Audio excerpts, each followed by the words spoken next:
Well, joining us now is Eric Trump, the executive vice president of the Trump Organization and son of our president, Donald Trump. We all know that your wife is from North Carolina. Yeah. The president at one of the rallies recently said the reason he won North Carolina is because of your wife. She was out there on the campaign trail. Her mom lives, or her parents live right there on the beach, right? Yeah, they live right on the beach in Wrightsville, right, Wilmington area. And, well, they're actually up here for Luke's birthday. It's my son's birthday today, but they got out of Dodge. It's a serious storm. It's crazy what's happening. I mean, it's crazy to see this thing move into land, and it's actually scary. But they got out of Dodge, and I recommend a lot of people do the same. Absolutely, but you know, having lived down, you know, you've got a family home down in Florida. Yeah. When the big storms come, a lot of people don't want to leave because they think if the lights are out, the police might not be able to come. There could be looting. Sure. I want to protect my stuff. Sure. But it's not worth it.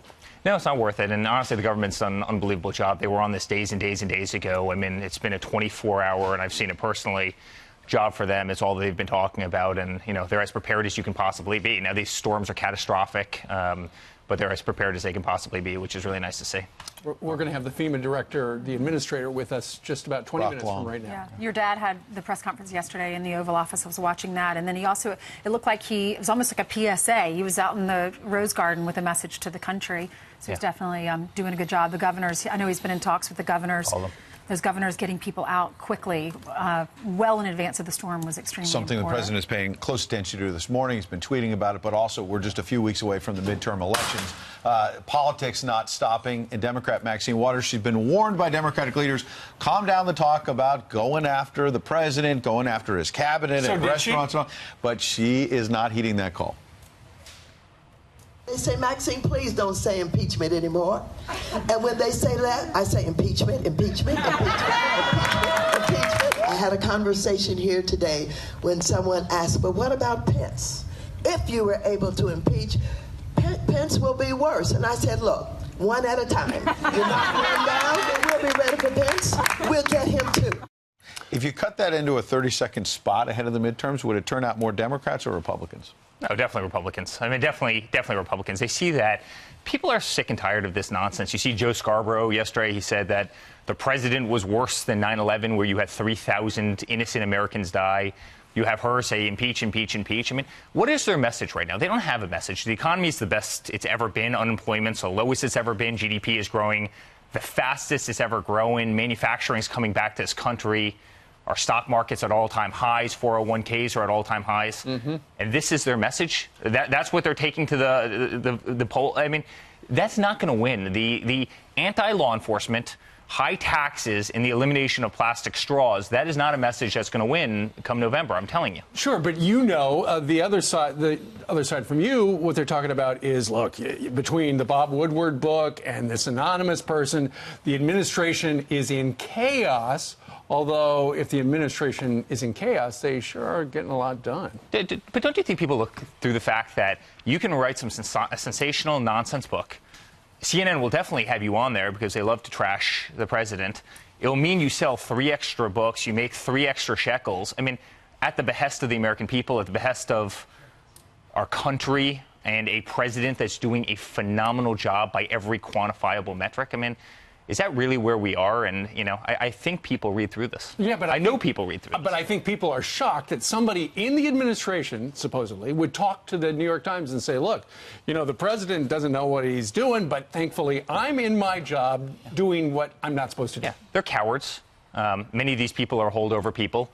First of all, there's 3,500 people that are part of the White House apparatus. I mean, give me a break. Somebody hides behind and, you know, is a senior official, and again, people know better. Just look at every quantifiable measure of our economy, you know, of our country right now. We are doing so unbelievably well, and he's accomplished more in the first 24 months than probably any president in history. So yesterday, obviously, 9/11, your dad was in Shanksville with the First Lady. We interviewed a man, his name is Nicholas Haros Jr., and his mother died on 9/11, and he was one of the ones, you know, every year they read the names down at the memorial. He was reading the names yesterday, and he used it as an opportunity to talk about how he's so tired of everything becoming political. Everything is an attack. We're going to play that, and then we interviewed him earlier on our show this morning, and we'll butt those two sound bites together and they get your reaction. Listen to this. This year, a representative of the House referred to our loss as just another incident. And last week, a senator attacked a Supreme Court nominee and called him a racist for alleged comments after 9/11. Stop. stop. Please, stop using the bones and ashes of our loved ones as props in your political theater. Their lives, sacrifices, and death are worth so much more. I was thinking about what I might say from my mom yesterday, and in the background were all kind of noises. There were the Kavanaugh hearings. There was the incident at the U.S. Open. I've had enough. People are hurting, and I just wanted to use my mom's death in love as an opportunity to just ask people to calm down a bit.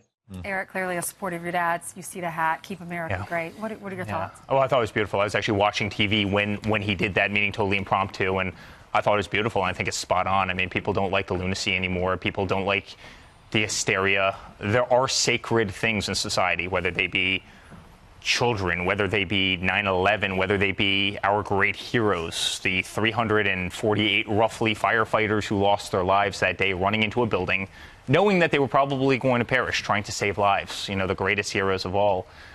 And you have to disrespect it. You see what Cory Booker said in the Kavanaugh hearings. You see what so many others said.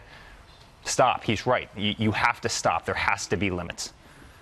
There should be no politics on September the 11th. That's right. There just shouldn't. All right, Eric, thank you very much for joining us. It's great to be with you. Happy birthday to Luke. Thank you. What are y'all doing today? Ice cream. Ice cream. Ice cream. What else do you do for a one-year-old, Has he right? had ice cream yet? Yeah, a little bit. Okay. Don't tell his don't tell his mom.